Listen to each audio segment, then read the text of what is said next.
I'm driving west down the highway towards Rosetown and thinking, man, I'm going to just steer it in front of a semi. This will be the end of it. Took my seatbelt off. I'm chalking up lines on the armrest, and I look up, and this is noon, 11 o'clock on a Monday morning. I'm on the yellow line on the wrong side of the highway, and not once thinking, I shouldn't be doing this. This is Hard Knocks Talks. Ryan, welcome to the podcast. Hey, Daniel, thanks for having me, man.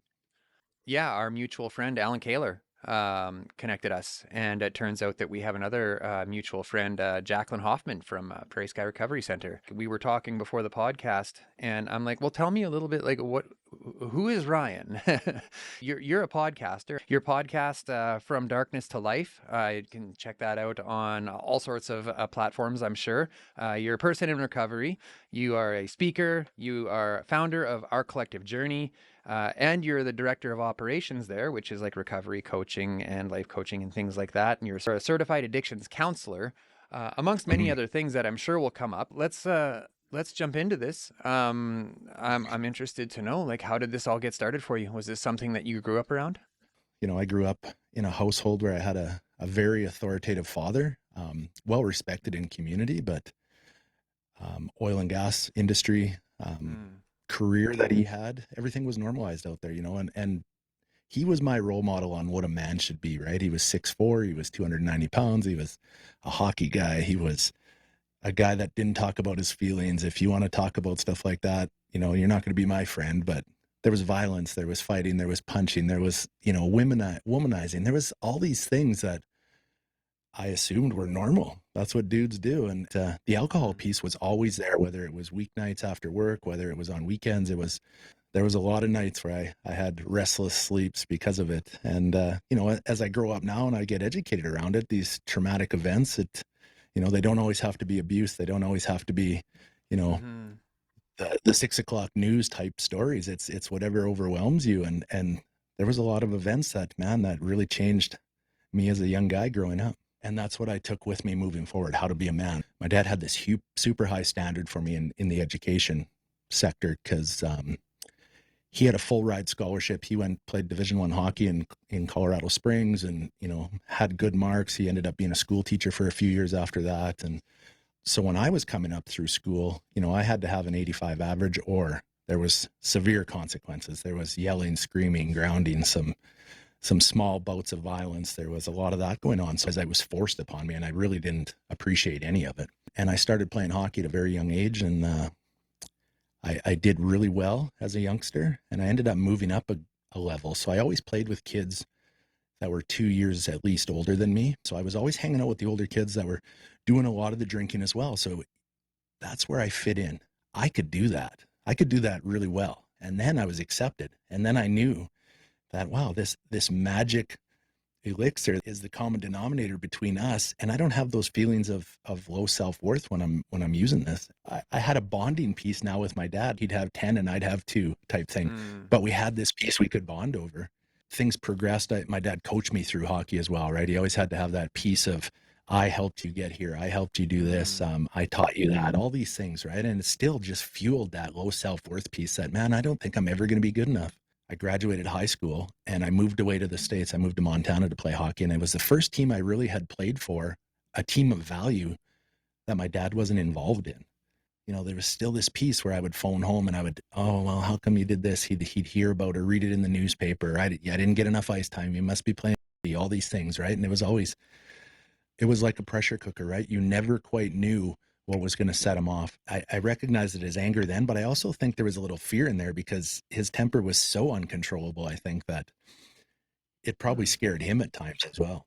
I had the same kind of hair trigger after a while as my dad, and things got very violent in my life. And I think that ties in, it's always my fault. Doesn't matter what the story or the narrative is. If I'm getting in trouble or somebody's mad at me, it must be my fault and I must be wrong. That really tied in with my low self-worth. Graduated high school, I finished with a good GPA.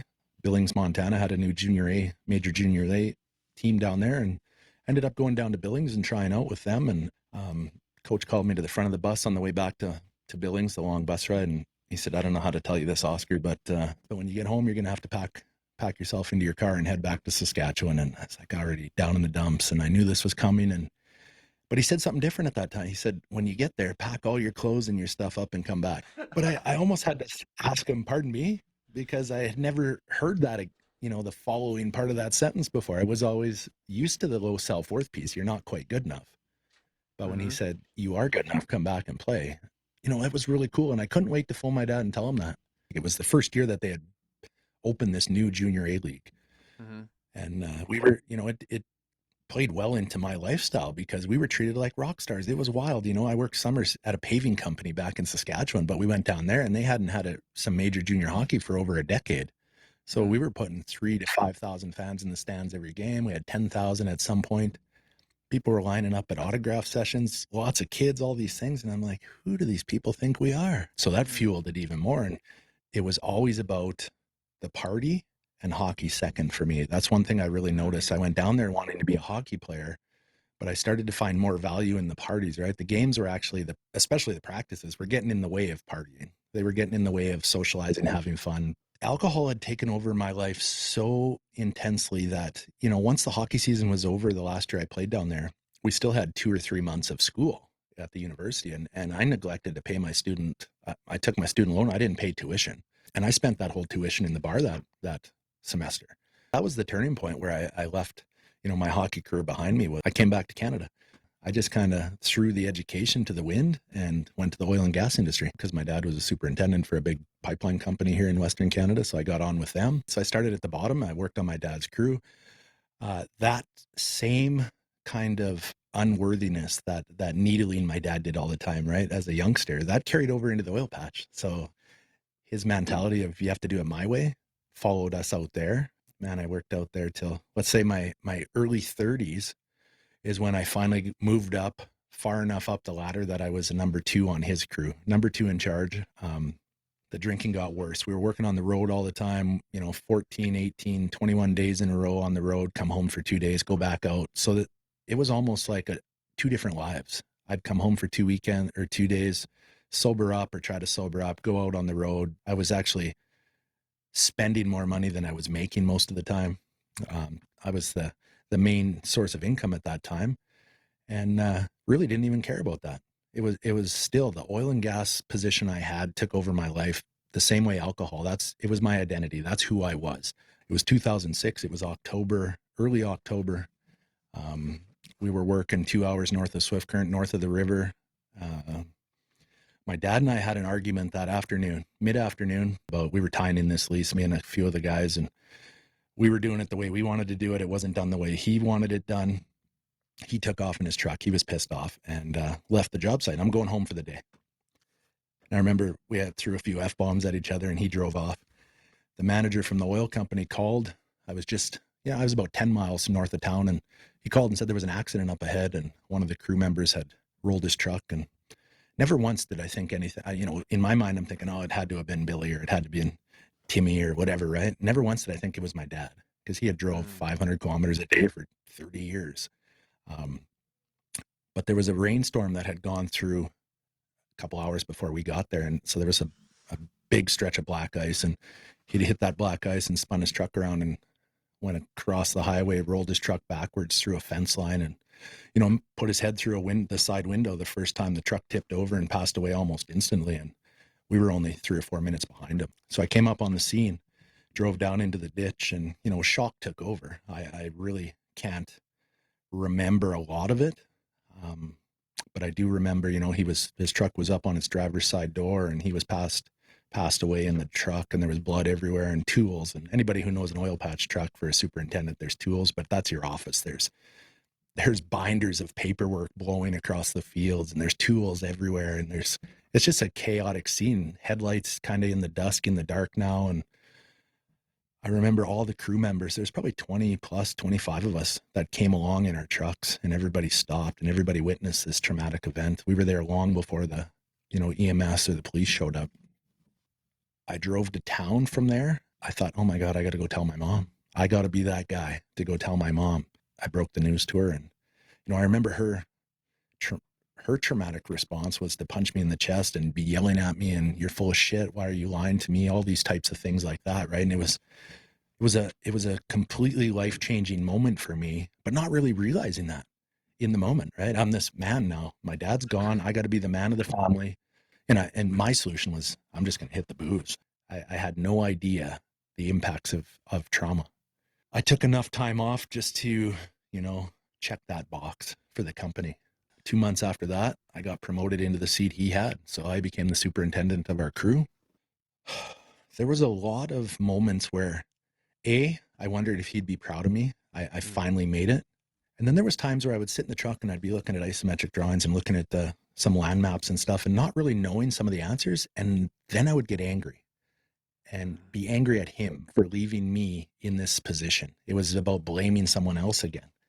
My career, my job, everything became my identity. If it conflicted with my work schedule, it wasn't happening in my life. My wife and my kids went and did a lot of things on their own because I was a superintendent on this pipeline crew, and they needed me. I was playing some no hit hockey. I had finally found some time to get back into some hockey. I was playing no hit with some of the guys back in Swift Current, and we ended up going to a lounge after one of our late night games, and I stumbled into the bathroom, and there was a few of the guys in there doing some. So about 3 or 4 months later, same type of situation. Went over to buddy's house to watch a football game on a Sunday, and they didn't have to hide it from me in the bathroom anymore. So, but within 2 or 3 weeks, I was giving them a little bit of money, chipping in. Um, Within, another month after that, I was getting a contact. I had been promoted to assistant general manager. So now I wasn't in the field anymore. I was chalking up lines and putting my keyboard over top of it. Never once did I think it was a problem for me. If I want to quit this, I can quit it. I Mm. just don't want to quit right now. Yeah. Yeah. Never once did I think it was causing any problems in my life. The piece that really started to cause conflict in my life with my home life was the financial piece. My wife is starting to wonder where some of this money's going. And so I start finding ways to get money, right? Whether it's from the money shops, it's cash back, it's all these different things, and Oh. just digging myself in deeper and deeper and deeper, man. And eventually the stressors of all this outside behavior on top of all the work stuff really just started to get to me. And my wife finally, she knew something was up, and she finally kicked me out of the house. Told me, you got to get out of the house. You got to get your shit together, figure it out. I don't know what you're doing, but I don't want you doing it here anymore. For me, this was a green light. I'm like, Mm. good. Now I don't have to hide it at home anymore. And I moved into my buddy's place who was on the road working all the time. And it was just him in this big acreage. And I'm just living this life of a rock star, but I can't tell anybody. That night I was sitting on the deck in the dark. It was about 11, 12 o'clock at night. And I thought, man, I think I'm going to shoot myself. I think this is how it ends. I knew there was things wrong with me, but I wasn't ready to ask for help. My Mm. uncle found me out in a field in a truck, my work truck actually, loaded shotgun, but there was no way I was going to finish that job. Mm. I don't think I had the strength or the guts to do it. Uh, I was rushed to the hospital because obviously I was not in any type of coherent state to make sense of anything. This was news to everybody. Nobody really knew I was using. Spent a week in the psych ward, and the only way I was getting out of there is if I could go to treatment. The head psychiatrist said, no, we're going to keep him here until you can find a plan for him moving forward. And my wife was terrified, obviously. So we found Prairie Sky Recovery, and I could check in the next morning. So that was my get out of the psych ward card. Mm. Went to treatment, but still not buying that I had a problem, right? This was to check a box. I did the best I could at what they asked me, all these things, right? But I still didn't believe I had a problem. I thought I would go back to drinking. Booze was never my problem. Yeah, came out of treatment, checked that box, and went back home, and really nothing had changed in my life other than I wasn't supposed to drink or use drugs anymore. Straight back out to the same stressful environment, same existential stressors in my life. Things started to really get slippery. I justified things at home. If my wife went out and drank one more time, that's going to be a green light for me to go drink. Knowing that she doesn't have the problems I have. She doesn't have addiction issues. She doesn't have a problem with alcohol. Mm-hmm. And she went out and drank again. So the next night, I had planned this. I went and parked behind an old lounge in Swift Current, and it was a runaway that night. Okay, I'm doing it at night now during the week, not just weekends. Eventually, my work days, to justify it in my mind, I never did it at work again, but my work days started ending at 4 o'clock, then 3 o'clock, then 2 o'clock, and before long, I was doing for breakfast at my desk again. By year number one of leaving treatment in 2013, by 2014, I was using at work every day. They did a plant shutdown. I was looking after a 4-man crew, and we had a specific job during this shutdown that we had to have done that day. And I couldn't meet my dealer till 10 o'clock that morning. He wouldn't have any products. So I specifically left parts in the shop so that I could drive back in to meet my dealer, pick up those parts. Didn't care what the organization thought of me. This brain dead bastard forgot the most important parts in town. How could he do that? These are $1 million jobs, 150 guys out on this job site. And I'm like, they can wait. I thought if I get a new car, we got a dog for the kids, we got a brand new big, $600,000 house. We got all these things. I started buying all these things, and little did anyone know, like, I'm only using 15 square feet of that house every night in the bottom corner when everyone's in bed, and I'm using all night downstairs. Like, it was a complete train wreck. I just lost interest in work. I lost interest in everything. This is something bigger than, a matter of willpower. There's no way I can quit this now. There was a time near, around Christmas time of 2014, my wife and I went to Mexico. This was the fix, right? We're going to go on this vacation, get our relationship back together, and the booze is on the wall in those all-inclusives. And she's like, well, maybe just on this trip, it would be okay if we drank together. And I'm like, well, I'll try, dear. And it was just a green light. For the whole week was a runaway. We get back to Canada, and within a month, I'm actively thinking about, how can I get out of this? Like, am I going to run away again? I could go live on Hastings. I thought, at least there, I'm going to lose everything when this comes out, because my job will be gone. My wife will be gone, especially after playing this lie for 2 years. And it got to that depth where I thought, well, I can go live there at least, and I can still carry on. And now looking back, like, there's no way. I would have been probably dead in the first day or two living on Hastings Street. I was not built for that. Suicide started creeping back into my mind. And it was a Friday. It just hit me. I'm leaving. I am not. Middle of the morning, I'm out getting parts for the guys, and I went to the house, grabbed my passport in case I need to fly somewhere, grabbed some money, grabbed some clothes, and like small duffel bag of clothes. And I'm like, I'm leaving town. I just can't deal with this here in Swift Current anymore. And I ended up in Saskatoon that day. And that's where I spent the whole weekend, just, contemplating life and decisions in this shady old hotel room. And I couldn't get any more up my nose. It was just falling over my shirt in my lap. It was Sunday afternoon when things started to get really dark for me, and realizing that, man, I think what you're doing here is trying to kill yourself, but it's not happening. So I went to sleep that night, whatever I can remember of sleeping that night, and got up the next morning, and I'm driving west down the highway towards Rosetown and thinking, man, I'm going to just steer it in front of a semi. This will be the end of it. Took my seatbelt off. This is noon, 11 o'clock on a Monday morning. I'm on the yellow line on the wrong side of the highway. And, I get all the way to Rosetown. I park behind the A&W there in the corner, and I have a ton chalked up on a book beside me. At this point, I could care less if anybody saw me. It didn't matter, right? I was so numbed out to the world and just wanted to die. And that's when it hit me, like, you're going to have to do this yourself. You can't have somebody else take your life. So I took the last bit of money I had, $300 or something. I went to this pharmacy on the main street there, and went up and down the aisles with this handbasket, just putting as many pills and cough syrup and you name it that I could put into this basket. And I went up to the till, and this is after like 3 days of hard binging. And that lady looks at me, young lady, and she says, man, you must be really sick. I'll remember that. And I'm like, you have no idea how sick I really am. Like, I've checked out. Like, I want to die. I left Rosetown heading south, and it's like 35, 40 below. There's a blizzard. I had a white Chevy truck, blend in real well with the snow. And it just hit me, man, why are you going back to Swift Current? There's nothing left for you there.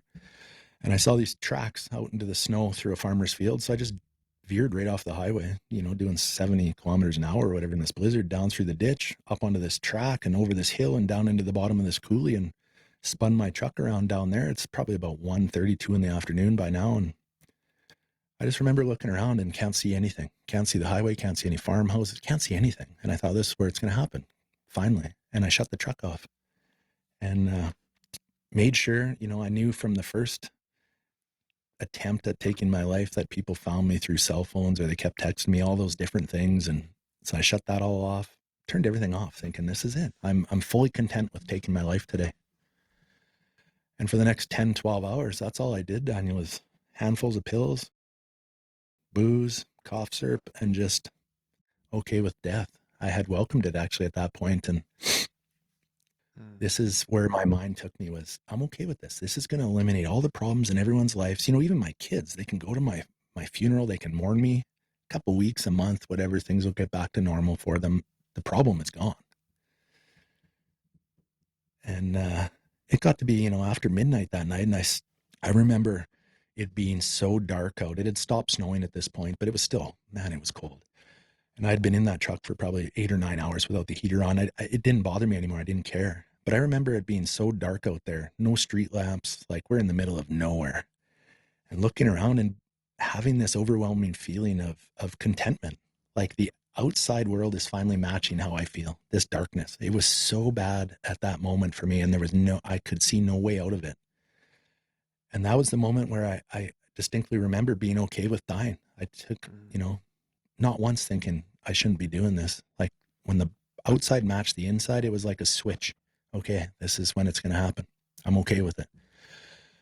And I remember falling asleep and taking those last breaths, thinking this is it, and being okay with it, man. I thought I'm either going to overdose, I'm going to freeze to death. Who knows how long I'll sit out here? I'm okay with it. And it was about six in the morning. There was a knock on my driver's side window, and my uncle was standing there. He's a big dude. This is the same guy that found me the first time. He's 6'9", 380, big guy. And he's standing there banging on the window and bawling. And my first emotion, my first reaction is, what are you doing here? Get out of here. Like, I shouldn't be here. I shouldn't be alive. Like, I was so committed to taking my life. You know, it's still dark out. I could see the police lights and the ambulance out on the highway. I could see the glow in the sky. I couldn't see them, but he piled me out of that truck and into his SUV, and out onto the road we went. And turned out, you know, over the years of him growing up in that lifestyle, even the RCMP drank back then with civilians. And some of his best friends were RCMP guys throughout his whole life. And they were retired now, living in Regina or Saskatoon, wherever they live. And they recognized, my wife and my uncle recognized something wasn't right. Like nobody had been able to get a hold of me for hours, days. So they contacted the RCMP. Nothing could be done. He contacted his old buddies, and some way, somehow, they knew enough people. They got the OnStar, and my truck turned on. And that's how they tracked me and found me in that field. Got back to Swift Current, you know, psych ward, pump the stomach, you name it. I call it the black smoothie, the charcoal drinks and vomit everywhere and the wires all over me. And I don't remember a whole lot until like 2 days into that stretch where I was in the hospital. I remember being in a bed. And you ever seen Nick Nolte's mugshot pictures? Yeah. That's what I thought of when I finally got up and looked in the mirror, and I thought, holy wonder nobody's coming really to visit you. You're a train wreck. My tongue is black. It feels like leather boots. I got vomit on me still. February 11th, 2015 is the last day. I haven't touched a drop of alcohol, a drug, or any of those negative behaviors since then. All right, let's take a break and read off today's sponsors. I grew up in the recovery community. My mother, Ardith, founded Prairie Sky Recovery Center in Leipzig, Saskatchewan, and she brought the family along for the ride. Cognitive behavioral therapy, dialectical behavioral therapy, yoga, equine and art therapy. We also support medically assisted treatment strategies and so much more. Check us out online at www.prairieskyrecovery.ca or follow us on Facebook. My name is Jacqueline Hoffman, CEO of Prairie Sky Recovery Center, and if you or a loved one is struggling, I hope you'll reach out, because healing happens here. All right, EHN Canada is Canada's leading provider of mental health and addiction services, providing evidence-based, medically assisted care with 1-year wraparound services for those suffering from substance use disorder. In Saskatchewan, their care is 100% supported by Saskatchewan Health. To learn more, find their link in the show notes below. Wellness News, Choice for Healthy Living, is a local resource that works to connect people to health and wellness-related products, services, and expert advice from industry professionals, locally allowing us to connect and engage. Check out wellnessnews.ca or skwellnesshub.ca today to learn more. If you'd like to see our content uncensored, we are now offering channel memberships. There is a lot of things we can't show you without getting restricted, so if you want the full conversation, or to check out our merch, or if you want to show us some love and buy us a coffee, all of those links are in the show notes below. sitting in that psych ward, I had a lot of aha moments. And one of the big ones was, aha, the gig is up. Like there's no more facade. Everybody knows what's been going on for the last couple years. And the marriage was over. My kids wouldn't talk to me, right? Here's dad living this complete lie to everybody. So my kids wouldn't talk to me at that time. My career's gone. Like I had stolen the company truck and that's over with. I was fortunate enough they didn't press charges. There was no more denying that the drugs and the alcohol were playing this massive part in my life. And I needed to make some changes, but I also still wasn't ready to make these changes. Like I was still thinking about taking my life. I'm going to go back to treatment. That was what was presented to me. You need to go get real serious help, right? And take this seriously. So I'm like, yeah, what else am I going to do? Like spend my life in the psych ward? So I ended up back at Prairie Sky. I went back there and Ardith was there, Jacqueline's mom, when she was still around. And, I remember her welcoming me with open arms and a big hug. It wasn't this shame on you moment. It wasn't, how could you? She was like, yeah, we had some issues. You stumbled. Let's get after it. I knew drugs and alcohol were the problem, but I still wasn't ready to part ways with it.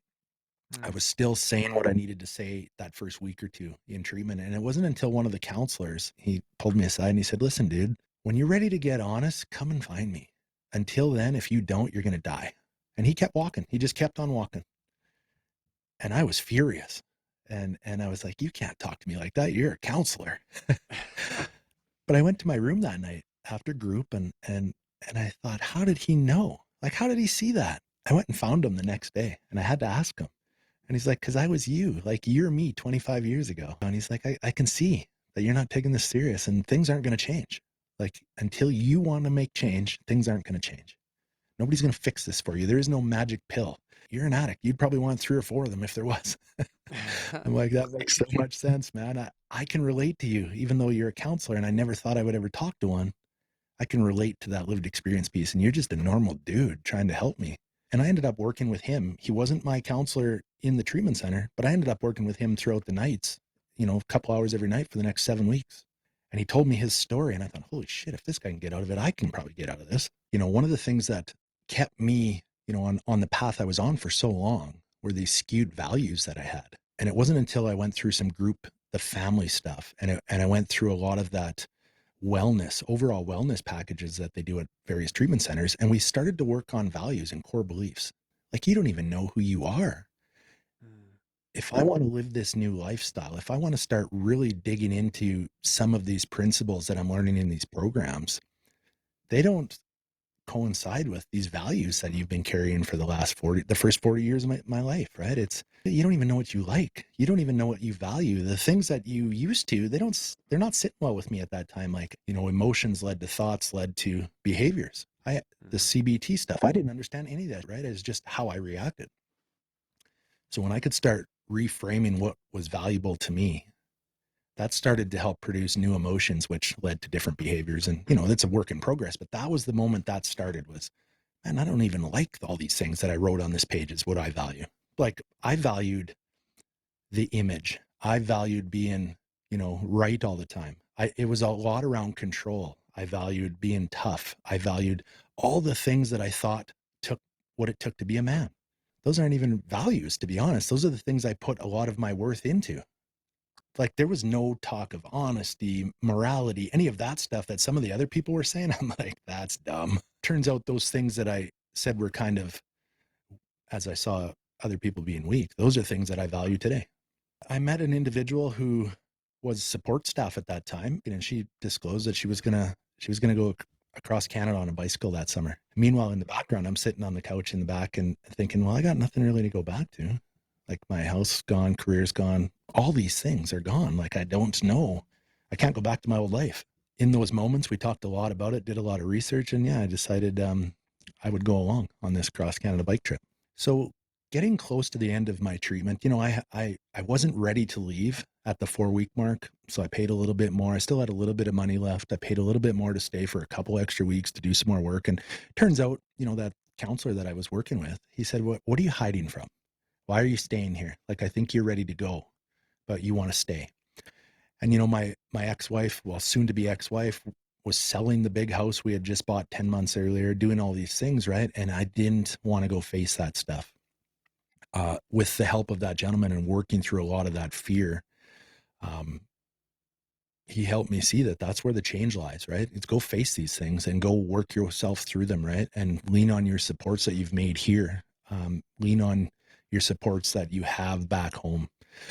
So yeah, I left 7 weeks after being there. I left and helped, my soon-to-be ex-wife move out of our big house into another house where she was going to have the boys. And that's when it really hit me, that change. This is a different life now because I'm not welcome in this house. This isn't my house anymore. And I ended up going and living for the next 3 months, 2.5 months in my mom's basement. Thank God she didn't turn her back on me, or else I would have been homeless. But one of the things that I really took from treatment with me moving forward this time was the support of a mutual support group, right? So I'm not here to pander the 12-step groups or to promote them, but for me, in my experience, the 12 steps of Narcotics Anonymous was foundational to this day in my journey of recovery. And I was going to multiple meetings and really buying into the spiritual principles of that program, and the honesty and the open-mindedness and the willingness, because those are 3 things that I knew nothing about. So this was a whole new way of living for me. And sure enough, it was hard at the start, but the more I practiced it and the more I became cognizant of doing these things, the different outcomes started to show up, which was instrumental in me continuing on that path. Well, if this happened after I did this, wonder what'll happen if I continue that. And that therapist gave me a goal at treatment. He said, you know what, why don't you give yourself a promise? He said, why don't you give yourself your word that you're going to do everything you can and everything that's suggested to you by somebody in recovery and get to that 1 year mark. And if you don't like where you're at 1 year, go back out drinking and using drugs. They're always going to be there. So I said, I can do that. And, by living that mantra of one day at a time, sure enough, things started to fall into place by living like that. But that was another key moment of advice and suggestions that was given to me.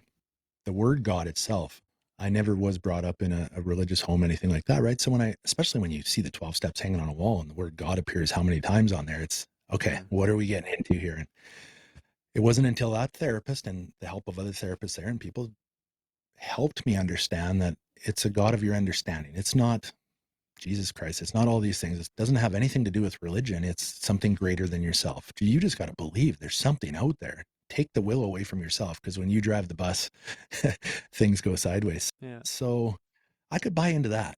And for me, that became nature.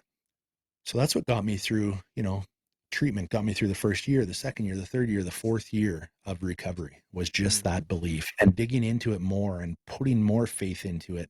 And it turns out the more I did what was laid out in front of me, and I have this mantra in life that I just keep saying yes for the right reasons. I keep saying yes to the next thing for the right reason. If it feels good, I'm going to say yes. I don't know why, but it's gotten me into some pretty cool spaces in this last 10 years by doing that. If something presents itself and I recognize it as an opportunity and I say yes, I just do it without an expectation of what's going to happen. Something will happen. I just got to do it and find out what it's going to be. And a lot of times it's turned out to be some pretty amazing things. I had my very first real experience with that during that bicycle trip. Coming from this background of competitive hockey, I'm like, oh, this is going to be amazing. I'm going to crush this bike trip. I'm going to do 100 kilometers a day, maybe 150. We're going to plot out 2 campgrounds every day. I had this itinerary laid out, and it became a very humbling moment about 2 or 3 days into it that this is not going to work. Like when we turned at Hope, BC and started to get into the mountains is when I recognized that this has to be thrown to the wind. Like, you haven't trained, you're 3 months into recovery, you haven't trained for any of this stuff. You just got to do what God sets out in front of you. And the universe has something in store for me. One of the key takeaways from that bike trip for me is control. And I thought I could control so much in my life, but the universe helped me understand that all I can really control on this bike trip is where I pack and load my bike and where I point that front tire. The rest, turn it over, because I remember coming around mountains of BC early morning one morning and coming around the side of this mountaintop, and we were pretty much in the clouds. There was clouds by the guardrail, and I was listening to some spiritual music, some music without lyrics, and I just remember having this feeling come over me, like this power has just presented itself. Here we are riding bicycles, two recovering people, 3, 4, 6 months into recovery. I was 3 months. Here we are on the top of a mountain in BC, experiencing this wonderful view of nature and the gigantic mountains. We're in the clouds, all these things, the spiritual music playing. I'm like, who else is doing this right now in this world? Like, why me? Why did I get chosen to do this? I started to understand that I just have to keep following this path. And it was a journey of following a path on the bike trip, but it really mirrored what I was doing in life at that time too. I just got to trust and follow this path. And there was a lot of moments out there that I had, I call them the God moments, but that was a couple of them right there. We're traveling across the country, and we're talking June 1st till the end of August. And it wasn't until New Brunswick that I was really starting to think about that's when it started to come to me that this trip is coming to an end. Like, we're 3/4 of the way across the country now. What are you going to do when we get to Halifax? And talked to my mom, decided, when I get done this trip, I'm going to move to Medicine Hat. And I got nothing really tying me to Swift Current anymore other than my boys. And it's only a couple hours away. I can go see them whenever I want. 6 days off the bike seat in Halifax, rode the train back to Saskatoon, lined up a car, got to Medicine Hat. And I was sitting in a classroom at the Medicine Hat College as a 40-year-old mature student in an addictions counseling program, ready to become a counselor, and thinking this is going to be easy. Like, I've lived this. I know what I'm doing here. And once again, another humbling experience similar to the bike trip that got tossed out the window very quickly when I finally understood, well, that only plays a little piece in this. I definitely neglected to think about the academics, the research journals, all the papers, all the tests, all the stuff. That program was something that really challenged the healing portion for my brain from addiction. And it was difficult, but it was also, going through that one by one day at a time, one course at a time, was really helping me understand what I was battling. And that was a game changer for me. Once I could understand what I was battling, and that's when I started to understand that, holy shit, I do have a chance of having a successful life. Once I really start changing, people always talk about doing the work. And now I'm starting to recognize the impact of all this work and how it's helping my brain rewire itself into a new way of thinking and different pathways. And it was life-changing. So, I ended up 2 years getting through the diploma program, 2 practicums in there. And that was very eye-opening for me as well, as taking some of these skills out into the real world and working with people struggling with addiction, and also having that lived experience piece. And that's when I first started to realize that lived experience piece, almost like a superpower. It helps build rapport so fast. I really fell in love with the way the addicted brain coincides with criminal thinking and the crossovers between the two. And working with those populations is something that I really, really enjoyed. And I could see that's where I wanted to dig in. But that's the start of my career now as an addictions professional working in this space, was working in the jails in Medicine Hat and talking to anyone in cells in the mornings that were in there for drug or alcohol related issues. And I developed a little bit of a thick skin down there because I got told where to go and how to get there numerous times. And I didn't sweat it, because I knew what I would have told somebody when I was in that state. I would have told them the same thing. Mind your business. I got no problems. F off. I met my current wife 3 years into recovery, and we dated for a while. We ended up having a little boy. Really fell in love with this individual, and not for any of the reasons that I was looking for in my past, right? It wasn't about, look at me, here's this hot female, all these things, right? I fell in love with who she was, and I fell in love with her belief in family, her belief in honesty, her belief in God. Even though I hadn't recognized God in my own life, up until this point, it was the spiritual piece of the universe being the higher power. It wasn't until year 4 of recovery, when her folks were coming to town, very Christian family. And my wife said, I know you don't go to church, you never have, but would you want to come to church with us? And I'm like, yeah, absolutely. That honesty, open-mindedness, willingness, it got me this far, so I'm not going to shut the door on anything. So I went to church and I met her folks, and I'm sitting in the church, one of the churches here locally in Medicine Hat, and the pastor, I feel like he's talking right to me. And he's talking about Jesus. Jesus spent a lot of time on the peripheral, working with the tax collectors and the prostitutes and all the people that were shunned by society at that time. I'm like, man, this is fascinating. I didn't know any of this stuff. And, my wife says, what did you think of church? And I said, I actually really enjoyed that, and I'd like to go back next weekend to hear a little bit more. So we ended up going back the following weekend. We went 4 weekends in a row, Daniel, and it was that fourth weekend where I was sitting in that church pew on this bench, and I just had this feeling of warmth kind of go over me, that it wasn't so much about what he was saying. It was the experience I had where I just had this warm feeling. And it just kind of hit me that, holy smokes, I think it's been God all along. I just wasn't ready to see it until this very moment. It was a beautiful moment for me. And I told my wife that when I left, and I was a little bit leery, timid, right? Like, I've never really talked to her about this kind of experience. I have something I pray to now. It's not just the universe for me anymore. It's something I'm going to do what you lay out for me. I'm not going to question it. And that's something that I've found in recovery, right? That's the foundation of recovery. Do you give all praise to God? Like when you look at your life the way that it is today, is that all thanks to God, or do you give thanks to the partnership that you have with God? Yeah, that's a great question. And I don't know if anyone's ever asked me that before.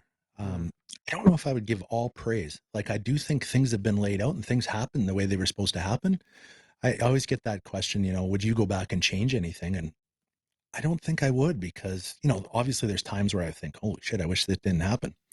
But looking back now, I don't think I would change anything, because everything was laid out, and I believe everything had to happen the way it happened for me to be sitting here speaking with you today in this capacity. And so I do, really give a lot of credit to that connection I have with him, but I don't know if I would give all praise to God. I don't know. I got to put a lot of thought into that, I think, Daniel. But I do believe that everything happened the way it was supposed to happen. I mean, if we look at Christianity, at some point along the way, God gave us free will, if that's what you believe, right? So we have free will. We have the ability to make choices, and it was that ability to make choices that led you down the path that it did. So to me, it's like I am very grateful that I have found this relationship with Creator. And I do believe that there is a power bigger than all of us. Now, whether that's collective consciousness, whether that's some sort of source energy that fuels us, whether that's the quantum realm. I'm listening to Joe Dispenza right now, and he's absolutely blowing my mind. I don't even know if I'm real. I don't know if I'm real. Right? That's what I have to say about what I'm learning from Joe Dispenza. Wow. Yeah. Yeah.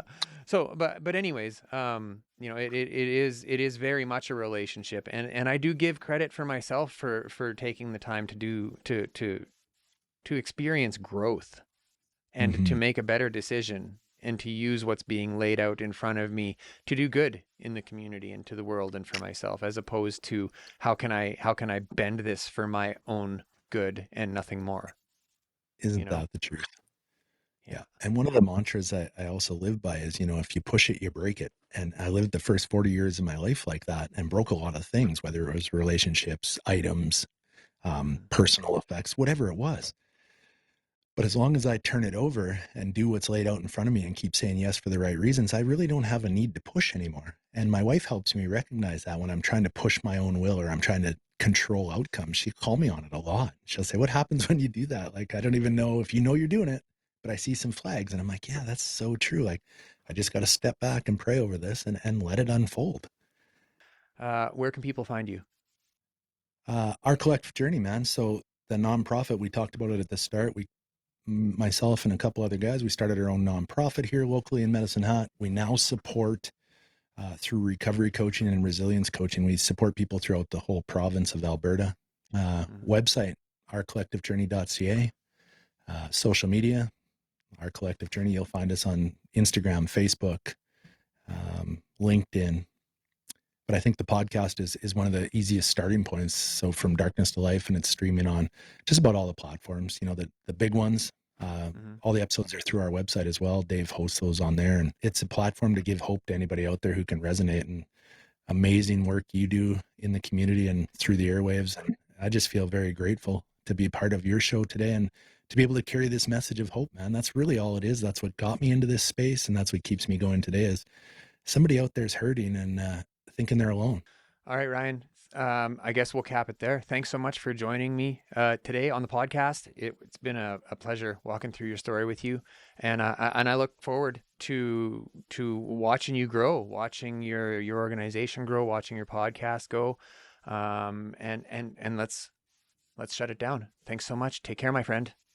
Absolutely. Thank you very much, sir. Say, this is Hard Knocks Talks.